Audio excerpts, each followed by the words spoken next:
So hi everybody, my name is Angelo. So I will be the organizer for today. So welcome, good afternoon, good evening, wherever you are. So welcome to the StartOut community. So before we start, I just wanted to run a quick spiel about what StartOut is. And I think many of you here who are joining probably already knows what StartOut is, but I wanted to take some minute to introduce you all a little bit more to our community. Sorry. Funny things, I used to work on Google Slides, and I still can't believe how much I'm unfamiliar with the system. Okay, great. So what is StartOut? So StartOut is a US-based nonprofit that was funded in 2009 and is focused being supporting LGBTQ entrepreneurs and startup funders on the general startup community here. And overall, our mission is to increase the number and diversity and impact of LGBTQ entrepreneurs and amplify their stories and ultimately driving the economic empowerment of our community. And over the past 10 years, we have built a community of 18,000 members and 300 entrepreneurs that we support every single year. So we do networking, entrepreneurship, community, and if you're a funder, we also provide support. We're direct community events like this, one-on-one mentorships, office hours. We also have a Growth Lab accelerator program that has collectively raised $756 million in funding. To this day, I know that we have created a few unicorns, I lost track at this point, and additional investor connections, etc. So we have, I think we also have, I will correct that. I think we're no longer just 50 plus community events now. So we are, I think, maybe way more than that, but we run virtual events like the ones we're doing today, as well as local events in a number of chapters across the US, most notably in SF, New York, etc. We work with a variety of sponsors from all walks of the tech world, from Google to Silicon Valley banks to law firms to startups, nonprofits, etc. So you can see we have a variety of sponsors that we have worked with. In today's events, we will be using the Q&A function to submit questions.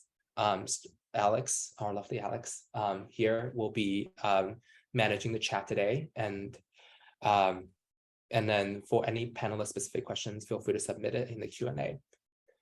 Okay, so that's a little bit about StartOut.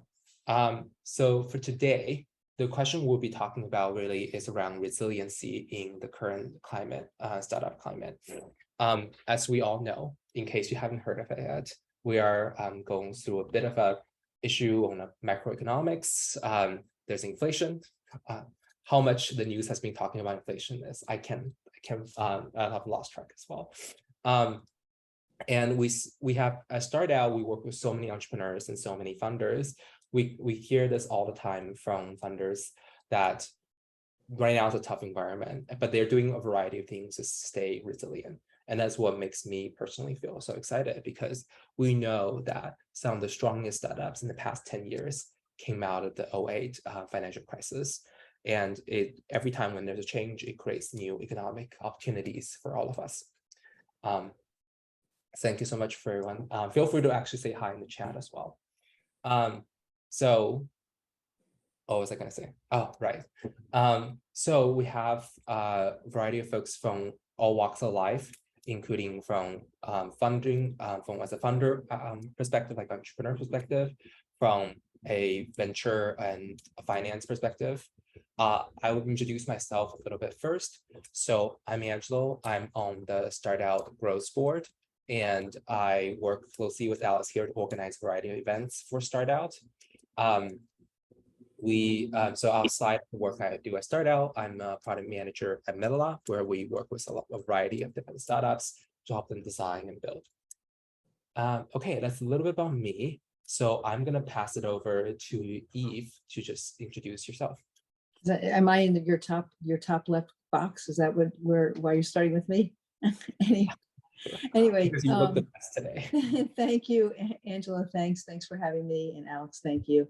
My name is Ellis, and I'm a wealth advisor at William Blair. And I have to tell you, in New York City, and William Blair is thrilled to be a sponsor of StartOut, and we're entering our second year of this relationship. And the firm is, I took them the idea of being a sponsor of StartOut, and they just, in hearing what StartOut is about, they said, absolutely, we're in. So, so we're thrilled to be, really, we think of it as partners with StartOut. And what I do is, as I said, I'm based in New York City, and I'm advisory to startups with regard to personal wealth planning of the founders, and advisory on their business as well. So I work in private wealth management, but since it's such a collaborative firm, I have access and relationships with our investment bankers and funders of entrepreneurs. So hopefully I can bring some of their input into this conversation, in addition to personal wealth planning, which is really my focus. Great. Thank you so much, Eve. Jessica, do you want to go next? Sure. Hi, everyone. My name is Jessica Hubley. I am founder and CEO of Story LLP, which is a software and law firm collaboration working to automate the lawyer friend that everyone needs, but only the most privileged few have. Yeah, I think just very happy to be part of the community. I'm a big believer that collaboration over competition is a great path to growth. And so I think places like StartOut, where we can meet and help each other out, are completely critical. I'm very happy to be here. Thanks, Angelo. Yeah, for sure. We also have two Benns here today. And I think I have been informed by one of the Ben that the way I pronounce his name is not correct, but I think I'm going to keep it as it is. So Ben Stokes, do you want to introduce yourself a bit? Yeah, sure. Hi, everybody. I'm Ben Stokes. I'm the founding partner of Chasing Rainbows, which is an early stage venture fund that specifically invests in LGBTQ+ founded companies as a way to create greater access to capital for founders who are part of our community. Yeah, it's a real honor to be here and to sort of share our story, and I'm looking forward to meeting some great founders, as well as sort of giving some advice on what's happening in the industry as well. So thanks a lot for having us. For sure. Thank you. And Bollay, do you want to introduce yourself a bit? Yeah, hello everyone. My name is Ben Bollay. It's hard, but you can sometimes hear the second N in the way you pronounce the name. I'm a serial entrepreneur, a longtime technologist. I've worked on projects ranging from databases to cryptography to quantum computation, computer vision. Started a handful of companies over the years, and most of them failed, but some of them did succeed. So I get to call myself a successful entrepreneur, which is nice. I'm currently here to provide an interesting perspective, in that I am actually in the process of shutting down my current company. So you get to hear sort of that side of the resilience story, and how that decision was made, and what steps we took as the conversations go through toward it, to make sure that we did it in a way that was ethical and appropriate, and treated everyone in the company with as much respect as we can manage. Awesome. That is actually a great segue into the first question I have for all of you today. Is what are some things you are doing to stay resilient during this time? So I know for a fact that Ben is going through the process, Ben Bollay and Jessica. So what are some of the things that your startup has been doing to try to stay resilient in this difficult environment? And what are some of the silver linings you find in this time? Yeah, Ben, do you want to start, and then I can pick up with the one who chose to stick it out and how we're going about that. Well, absolutely. So for us, resilience meant being honest with ourselves, and looking at what the market looked like, looking at what our traction looked like, looking at the mechanics of what it would take to raise subsequent funding, and being honest, both with ourselves and with our investors. And we were gifted with two very good investors, Dan over at Four Rivers and Aviel over at Founders Co-op. And they were both very understanding and helped us through the process to both fully determine any value that there was in the company, as well as make sure we treat our employees correctly. So for us, it's just a lot of honesty and transparency within the leadership team with our investors, and not trying to tell ourselves a story where there was more to the world than what we actually had available to us. Interesting. Jessica, do you want to add to that? Yeah, I mean, so I sort of interestingly started out with Story intending to raise a little bit of angel capital, but then mostly grow on earned revenue because of the tie to a very old, very complicated services industry. And then over the course of doing product and user research, we sort of identified an oh wow disruptive opportunity, and I went back into kind of fundraising mode. And I think the first thing I'll say is just like to pet the elephant for everybody in the room who probably feels like they're the only one hearing weird rejection that they don't totally understand. You're definitely not. I've had more than one VC from a historically underrepresented group say, hey, when things get uncertain, times get tough, people default to what they have seen historically work. And unfortunately, if you're from a historically underrepresented population, people like you haven't been seen working as much as the others. And so, I found myself in a position of, wanting sort of this opportunity, but also having to recognize that the capital environment and all of the challenges were taking time away from the activities that are actually generating revenue, and made the decision to kind of focus back. And I think the piece of resilience that I've gotten from that is a little bit inspired by the base of attorneys and founders that I work with, which are all those who are from or are overwhelmingly from historically underrepresented communities, and have had, as a result, to do much more with much less to get the same job, the same position, the same investment, et cetera.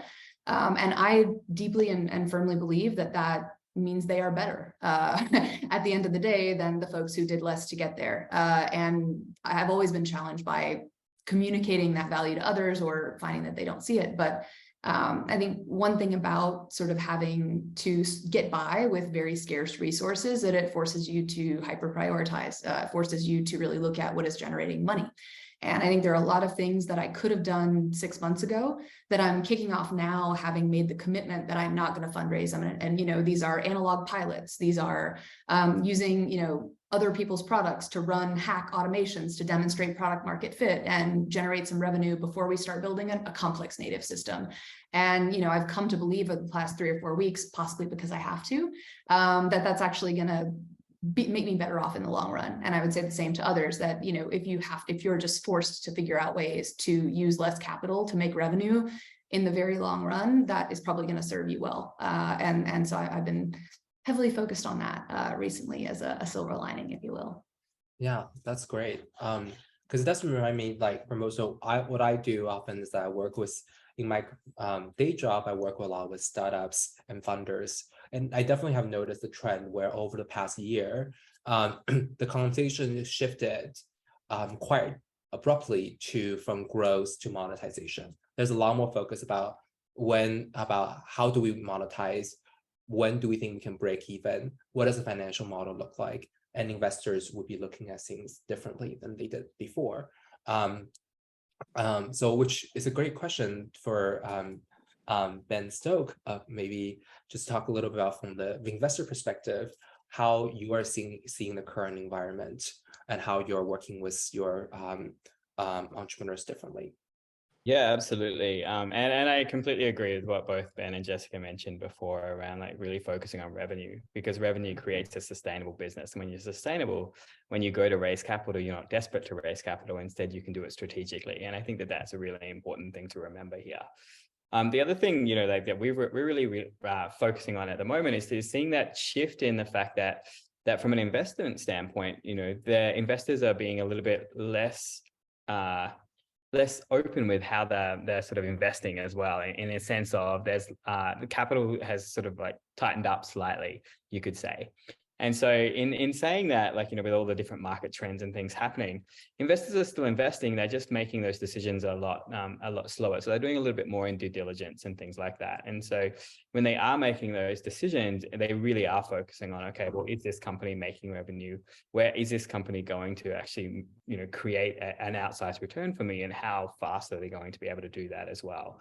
And so, I read an interesting article this morning, which I think really pointed it out well. we're not only just looking for quick growth, we're also looking for sustainable growth. And so making sure that this company is going to be one that's going to be around for a lot longer. And so what I've noticed, particularly with a lot of other investors as well, is that we're now being more strategic about who we invest in and why we invest in them. And so we're thinking not just short 3-6 month sort of gains, but actually 6 to 12 months instead, and thinking of the longer picture, because we have to ride this wave of the current market. And so going from a bull to a bear market and then back to a bull market, I think we're just going to see this little dip. And so we're going to think about a strategic measure for the next 1.5 or so years to get to the other side of that. And once we're back into that bull market, that's when more investment will come more freely again. So it's about how do you sustain yourself through this time. Yeah, speaking of sustaining yourself through this time, so I know earlier when among the panelists, when we're talking about sustaining yourself, we talked a little about financial sustainability as well as mental and business sustainability. Eve, so what are some of the financial sustainability that you advise you give to an entrepreneur who are currently working on their startups and working 10-12 hours a day? Yeah, well, I think that hearing from Jessica and Ben also, both Benns, but I'm impressed with the flexibility that's really so important. And whether it's more due diligence or being more diligent about what the focus should be on in the business, but having the nimbleness to get through such a tough time in terms of the business, but then also to get to your question, in terms of being resilient and being smart about personal finances throughout this period is critical. So even if you need to be more cognizant of the fact that there isn't as much money right now, whether in investments or meaning investors coming into your business or making payroll, if each person, each entrepreneur, each founder has their own personal wealth balance sheet and takes a look at that seriously, periodically, meaning monthly, to say, okay, what do I owe in the world personally? And what am I earning in the world? Just the way you have a balance sheet for your business, to do that for yourselves personally is really important. So, and that means figuring out budgeting as well is such a big part of it. So yes, your personal budget may look different during a pandemic than what your budget looks like during better times. So, some people can say, well, really, the pandemic really taught me what I needed in the world as opposed to what I wanted immediately. But I think the balance sheet is something that will change daily, in fact. But I think to create one and to know that the expenses that you personally have, and I'm taking out investments, in terms of personal investments in the world that you may or may not have, but really thinking of yourself personally as a business with your liabilities and income.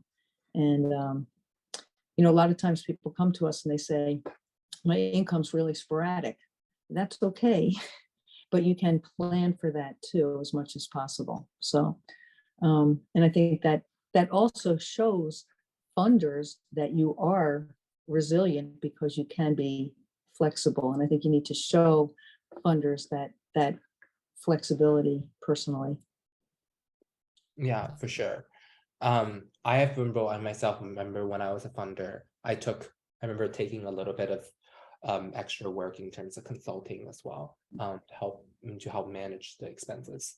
And I do remember by the time, ideally, the nice thing was that the stock market was going up. Ideally, so I was a lot happier as a person. And speaking of sustainability, I think for me, one other thing that I noticed as a funder is that as a former entrepreneur was that how much mental sustainability helps. It's a lot of time it's kind of a mental game. I think to an extent, I felt like at the end of my last startup, I was just so completely burned out that I wanted to take some time off.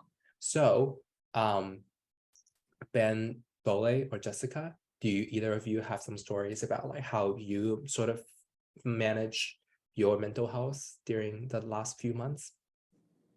I think Jessica, you gotta go first this time. I went first last time. Fair enough. Well, and I, hey, look, guys, I'm doing the best that I can, and that's my mental health strategy, is one day at a time, to take the world as it comes. Basically, every week has brought some kind of massive surprise, ranging from Supreme Court decisions that officially deem women as less valuable than men, to the news today that when we said last week we weren't going to raise interest rates too much, we were actually just kidding. We might actually have to, and I think like every day you learn new stuff. Sometimes that provides a release for something really difficult you thought you were going to need to do, and that's no longer relevant. But I think taking things one day at a time, and just recognizing that being patient with yourself. If you feel like you're Sisyphus pushing that ball back up the hill, and you get to a point where you don't think you can do it anymore, it is frankly okay to say no. But I guess I don't know if this is a comfort or a concern, but I've pretty much just accepted that you have to be a little bit insane to start a company. You have to be a particular kind of insane also. Like you have to imagine that you have the capacity to like beat these odds against most startups failing, and not just that you're going to do that, but your tiny company is somehow going to figure out how to transform a big industry. And I think while that is crazy, it's also super interesting, right? Like I think I have been for years turning down 7 figures of annual income to run startup companies that don't pay me 6 figures of income. And I think Eve would probably advise me against that at some point, but I'm doing that because I think that it's the change that I want to see in the world is worth it. I feel much happier working 10, 12, 16-hour days doing this than I did working 10, 12, 16-hour days at a law firm, getting paid a lot more money for those hours. And I think if you really like what you're working on, that in and of itself is a mental comfort that not a lot of people have, honestly.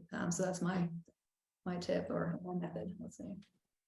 Yeah. So the question, Angelo, just to make sure I sort of had it right, the question was largely centered around like balance and sort of how do you balance these things and keep that mental health in place. And I think the part for me, the way I sort of do that is that I've been starting companies and sometimes closing them down, starting the next one fairly promptly for a long time now. And it's kind of a muscle that I've developed. So for me, at least, I look at it from a very sort of pragmatic perspective, is that there's a certain discipline that I need to have in order to start a company. I need to know I'm at a safe place. I need to know that I have patience and mental energy. I need to know that my support structure is there and has bought into the idea that there's going to be a new company coming into existence. And then I have to maintain discipline through that time period. It's very easy to look at the amount of work necessary on a new company and just be completely overwhelmed, or feel like you're so far underwater, you're months behind where you'd like to be. And recognizing and sort of giving yourself that grace to recognize that there is lots of work, but it will come, and it will come, at the rate that you can maintain it and do it over time. That allows you to carve out sections of time and be disciplined about, now's the time that I work and now's the time that I stop working, and having that type of opportunity to do other things, maintaining hobbies, for example, or maintaining relationships with other people, is how I find that balance, how I maintain that mental health through otherwise stressful periods. So can I ask a question of Ben, a follow-up question? How were you, when you think back to your first company, were you able to do that? Because I'm just thinking that people on the call aren't the serial entrepreneur that you are. So if that's they could have that ability, that would be incredible. That's a great question, Eve. So with the first company where I was a proper founder, I was forced into that. And the reason why I was forced into that balance is because I had a 6-month-old child that was around at the same time. And so I had to be very, and this is sort of the crux of it, I had to be intentional. I had to be intentional about what I was spending time on and what my priorities are. And if you have a child and you sit down and say, well, that child's maybe not a priority, you probably shouldn't have had a child to begin with. And so when I sat down and had that child with my wife and we had our conversations, and I was like very clear, both to myself and to my partner, that it is very important to find that balance. And so that was sort of the genesis of that muscle. And it started with simple things, you know, coming home at 5 o'clock every day, just being disciplined about that. That is a point where I come home, I stop working for at least through dinner and through getting the kid down to bed, such as that is at 6 months. And through the course of exercising that self-discipline, started developing the muscle that allows me to look at a new company and understand what it's going to take and how to maintain personal health through it.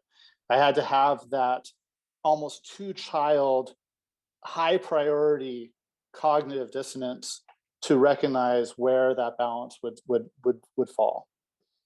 It's interesting. Yeah, that's real fascinating. What do you, I know like in your personal startup, you sort of went through like early stage to growth transition. What are some of the things that you find that as you go through like different startups, what are some of the common things you find in common? I mean, I know that you have started startups in lower climate, in lower, worse macroeconomic climates. Do you find that the pattern is similar? I find that the work of doing a new company is very similar. Every time, and when I work with other founders on their process, it's sort of the crutch I fall back on when I'm talking about it, and sort of lack of further details. But the Disciplined Entrepreneurship book is a great place for someone who's looking at starting a company and trying to figure out, like, what is this going to take? Like, what do I have to do? Because those steps that you go through, they're all the same. Whether you're in a high economic market or a low economic market, whether you're expecting to get funding or, have a lifestyle business of some type, whether you're going to be, VC backed, or you're going to have, entirely revenue self-sustaining model.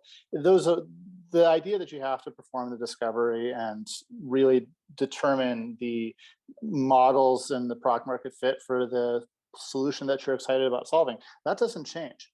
What does change is how you approach solving those problems. And once you've identified the market, you've validated and you've tested and you understand, like, okay, this market, this product, there's a fit here.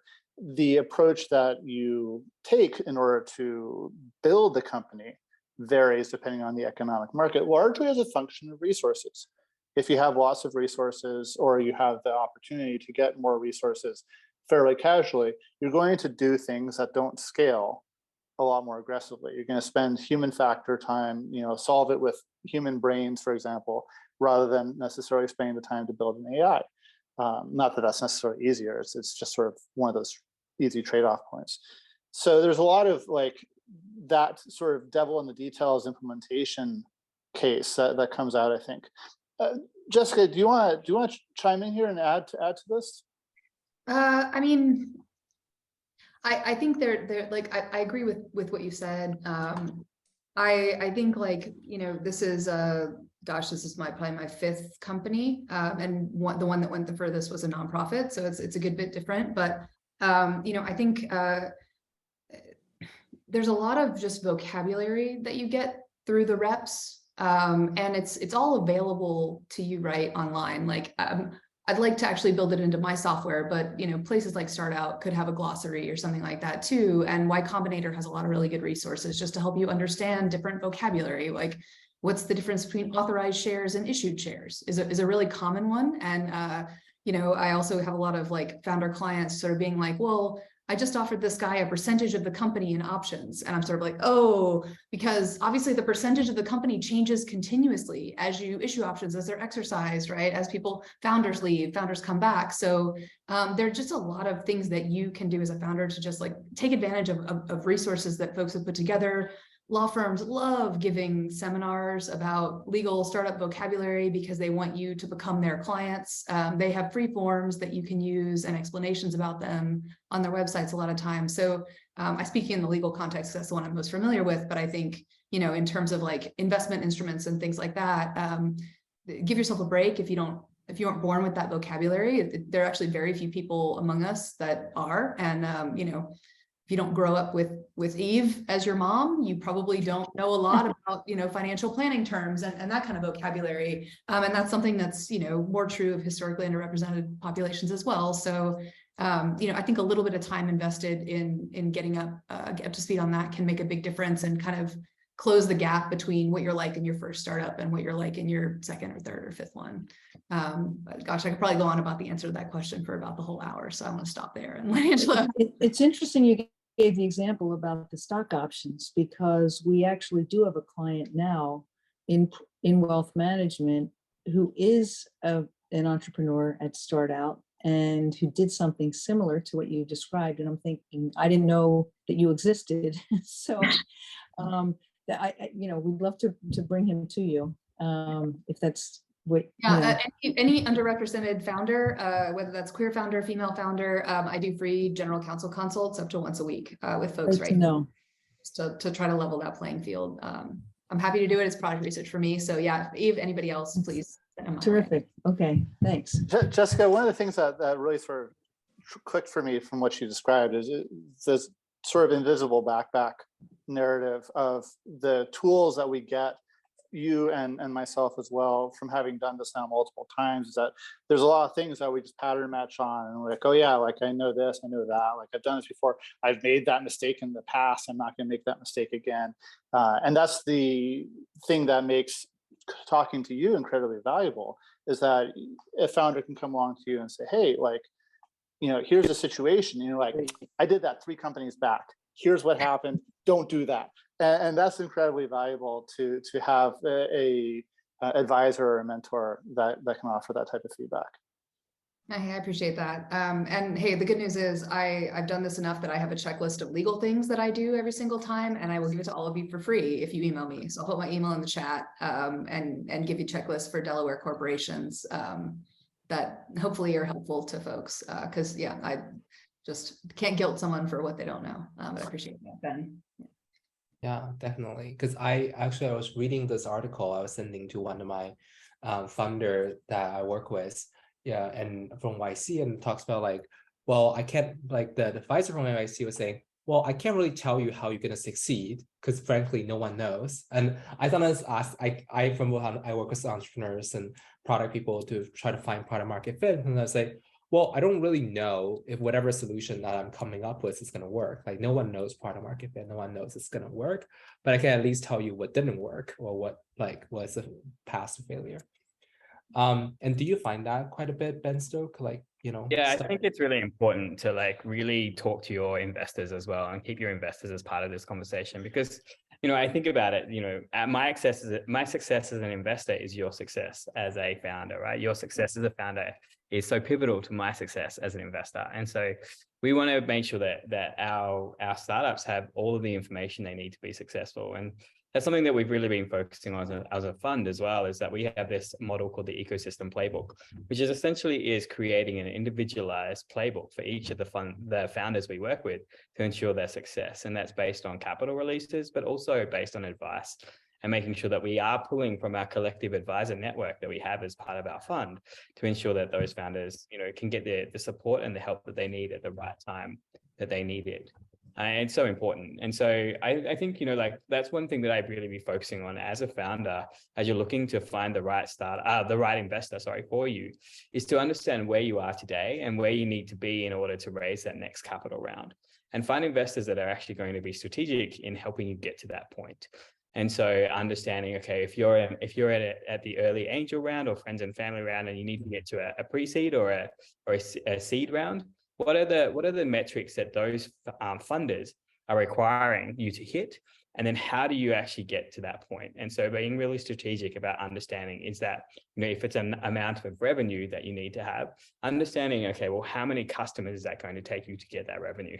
What's that lifetime value of those customers going to be? Understanding your CAC, understanding your cogs, understanding all those pieces that Eve was mentioning before that you need from a personal standpoint, but also understanding that from a business standpoint to ensure that you can actually build on that and get to that point, so that then when you actually go to raise that capital from an investor, you can tell a story and you can show that you've achieved those metrics and that you can actually reach those goals as well.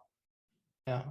And like, I think that what you hit on about ecosystem is quite important, because so StartOut is sort of an ecosystem player. Like, we sort of support entrepreneur. Obviously, you know, organization itself is not, we're not entrepreneur now after 10 years. I think there are more than, when people, I think for people who are new to the startup world, people sort of, when they think of ecosystem, you think of, okay, there's investors, but there are a lot more than that. Like, I think Jessica just mentioned now, like, she is kind of part of the ecosystem. There are other funders you can link on. There are other investors you can link on. There are probably lawyers or accountants, etc., that all participate, and agency and studios all participate in this broader ecosystem. Yeah, absolutely. And I think that that's really something that this model of an ecosystem playbook is something that you can build yourself as well, is to understand, okay, where you are today, who's in the ecosystem that you can pull on in terms of resources and for funding, as well as education, as Jessica was mentioning, and then that will help you get to that next point. And then understanding, okay, well, who's in that next level of institutions? Are they angels? Are they friends and family? Who is the right person that you need to be talking to, and making sure that your message and your story sort of matches to what they are also wanting to invest in as well. Yeah, totally. I mean, yeah, I think that part is so true, because I myself found that when I was in, actually I met from both Benn Bollay here through a sort of a startup community ecosystem, etc. I found that was pretty cool, because about when I was graduating college, I remember that was like a while back, but a long time back. But I remember at the time there was not a lot of Slack communities. There's not a lot of other funder network, etc., things like that. But these days there's just a lot more community that you can link on. I myself have been, you know, really thinking about starting something climate, and the amount of time I get any help from other climate community has been great. So that community aspect is definitely so true. And it continues on. It really continues on in our area. Sorry to interrupt, but in our area, you know, we're talking to entrepreneurs who have more mature companies, but you know, they need to hear from, let's say, our research area in different areas, our research analysts who are mostly doing research on publicly traded companies, but some private as well. And they can say, again, to these more mature companies, well, others in your industry have done this, this, and this at this point. And so that's what you might want to do for the next 3 years or whatever it is. So we're continually looking and having our clients think about, where do they want the business in 5 years? Where do they want it in 7 years, 10 years? What do they expect? Who is an appropriate buyer of their company down the road, or they could go public? But you know, in terms of merging with another company or being bought by another company, the more they can think about it earlier, to have, of course it will change, but to have kind of that whole big picture in mind initially will help shape what happens along the way. Yeah, absolutely. I think there's a difference between you know, a lifestyle business and a venture backable business, and really understanding that early on is really important to understand where those funding sources are going to come from. Obviously, there's venture capital, but there's also debt financing, there's angels, there's grants, there's so many other areas that people are forgetting about. And so really understanding, is your company a venture backable business? And if it is, great, let's go down the route of venture capital. But if it's not, that's okay. There's no reason why your business should not be successful. And there are many very successful lifestyle businesses that are earning a lot of money. Let me say that. But the difference being is that they aren't technically venture backable. And so let's think about, well, what are the other options in terms of funding opportunities for you to go after that will not dilute your equity stake in the business either? And I think that that's something really important to start considering as well. Yeah, definitely.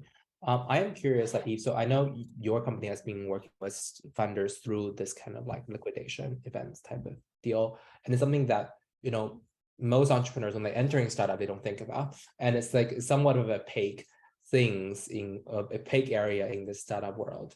Can you talk to us a little bit more about what that usually looks like, how that conversation usually goes, and what happens in that process? Yeah, actually there is, I mean, we do think that founders, entrepreneurs should be thinking in those terms from the beginning, and meaning day one, what's the plan for this company? And as I said before, it obviously changes. Some entrepreneurs we've talked to have totally changed what their business was doing, and that can happen from the pandemic or other times. They just see that the target markets have changed, or they've actually changed the whole nature of their company. We've seen, but in terms of planning, as Jessica was saying, how much are you giving away in equity in the company? When? What are the first initial employees getting compared to what later employees are getting? And as Ben Stokes was saying, it doesn't always have to be about equity. There are other ways to get funded, but there are real ways to prepare for exits. And I know this is jumping ahead, but let's say 2 years prior to an exit. And I say 2 years because there are many different moving pieces in preparation for the exit.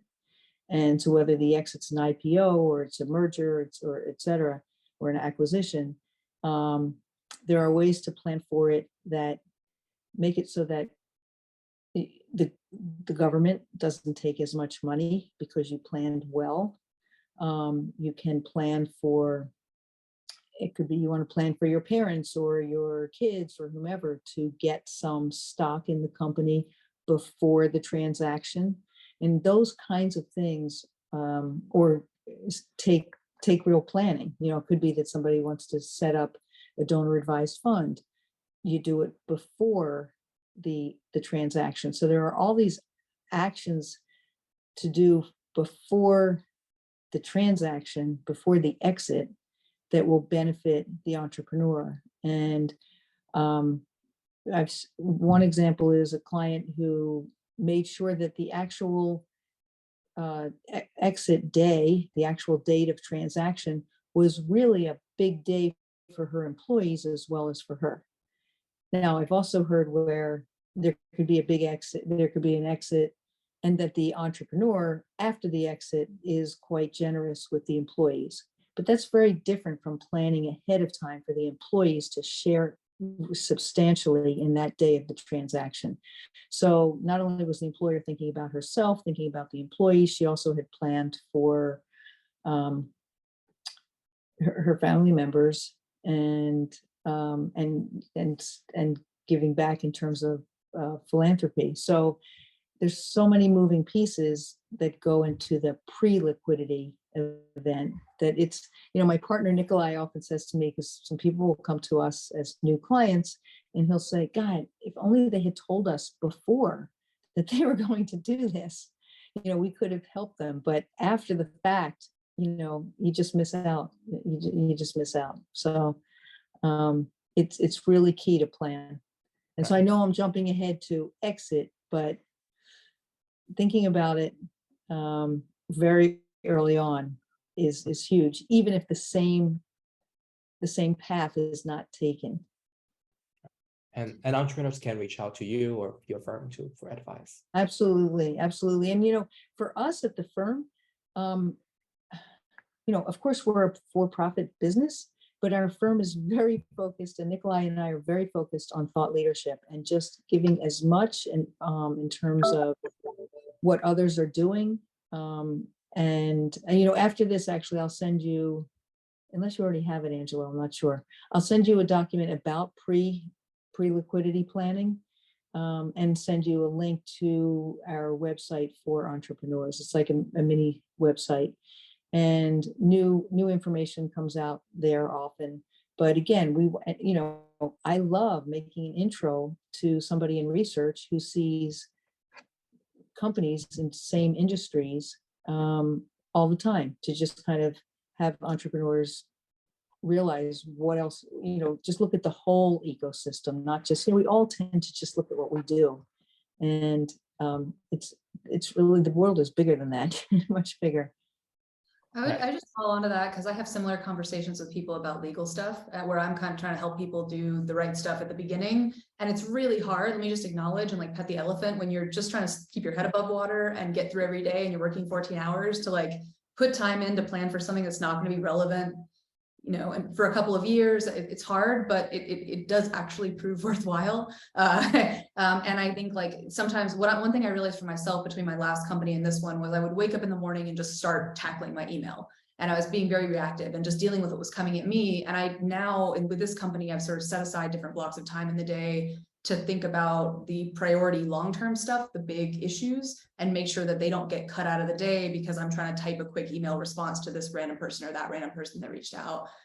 So if you can do that, it's worth it to follow Abe's advice in those windows for sure. Yeah, no, that's a great point. And just quick note for everyone, all the attendees, feel free typing your questions in the chat or in the Q&A, or if you want to raise your hand, I can also promote you to start talking as well. So I know we have one question in the chat, the Q&A queue, which is around like funding that's outside of traditional VC funding. And I know there's, I'm personally am located in Vancouver, so I know there are some fundings for Canadian startups. And I think sometimes VCs that I work with, they also, they sometimes also recommend, at least the Canadian VCs also often recommend options in terms of grants, etc. that can help. I'm very surprised that Ben, even that you mentioned that you actually, your fund even, you actually know someone who got a non-dilutive funding from a fund. That's actually even news to me. Yeah, so it turns out Virginia has a, it's a Virginia CCF, I don't remember exactly what it stands for, but it's basically a development to growth fund that's run by the state. And they have 75K checks that they write that, there's some fairly minimal hoops to go through. But 75K when you're just starting out is gold, especially if you're, looking at hiring your first developer or need to pay for some graphic design or a website or some market research. Having just a little bit of liquidity in the bank can make everything a lot easier.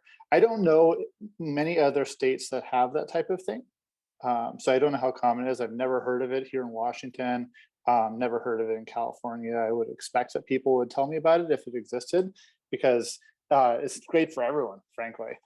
But check your local regional development office, talk to your local VCs, see if there's something out there. Different regions might have something like that. Yeah, I know it has some like very like opportunity funds for historically underrepresented founders where it's debt and it's at like 3%. Like, you literally make dumb money on the debt if you actually got it right now. So, there's a lot of stuff like that. That's just, it takes a little bit of time to research it, but I agree with Ben, there's stuff out there that's non-dilutive or,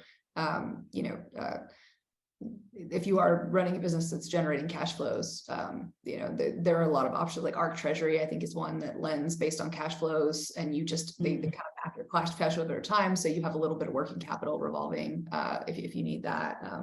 Happy to answer email questions about that too if people have a particular. Yeah, and that's actually a good point too. It's like I know like Chasing Rainbow is the LGBTQ or like minority focused fund, and that's like somewhat of a new trend. Like relatively speaking, I know we sort of have Backstage, another VC fund that sort of paved the way there, but it's still like if you look at long term, it's still a relatively new trend that emerged over the last few years. Ben, Stokes, do you want to talk a little bit more about that? Yeah, I think it's really important to understand, well, like, what your diversity metrics are yourself and understanding what you identify as, and then finding investors who will support you in trying to get that early access to capital. Obviously, I was a founder myself, and one of the challenges I found as a founder was that I didn't meet a lot of diversity criteria because I'm not Black, for example. I'm brown, but I'm adopted, so my parents are white, so I don't feel like I can identify as that. And so really understanding a lot of these things about who you are and what you identify as can sort of help you understand where you can get some early traction in terms of getting some conversations with potential investors. You know, with our fund, you know, we really wanted to specialize and focus on the LGBTQ plus community, because what I noticed as both an early angel investor and then as just a founder myself, was that there seemed to be a similar thread with a lot of the LGBTQ plus founders that I'd worked with. And that was, for a lot of them, sadly, when they'd come out, they'd lost their friends and family due to bigotry. And when the very first round of fundraising is literally called Friends and Family, and you don't have any, where are you supposed to go? And so being that chosen family for those founders is a really big key attribute that we wanted to bring in as a fund, and to be that. And so, you know, my advice is to find out, you know, find funders and, you know, who are going to be able to support you. Same as what we were talking before about community as well. Find where you fit within the community and find people like you, because the people who are like you are going to help share resources, and are going to actually share different funders, and also make introductions to funders as well. And so it's really important to understand what your networks are and build on those. Yeah, definitely. Because I think it's true, like at least among the queer community, something that I have found, I'm actually talking to a funder, like an organizer of a queer tech community tomorrow, and for Canada. And I've personally found that having just even working StartOut, like the board, etc., it was very refreshing to join a meeting that is a work meeting that's all of queer folks. It's a very different, like the jokes you tell, the stories you share is a very different story. And having that group that you can hang out with and work with is pretty amazing. I myself, outside of StartOut, I'm part of another LGBTQ angel investment syndicate. That's actually one of the biggest syndicates in the world. So sometimes I feel like it's incredible. Like sometimes you don't realize how powerful the community is. And I know too, like Alex, for example, too, also works for a university incubation tech innovation center. So there's a lot of other resources that they have drawn on to help funders. And speaking of how powerful the community is, I do want to thank all of the speakers and panelists for joining in today. For anyone who has additional questions, feel free to leave them in the chat. I think you can find all of the probably all of the panelists on LinkedIn, other channels, and we're really excited to have this great session today. Thank you so much. Thank you. Yeah. Thanks so much. Having us. Great to see you. Bye.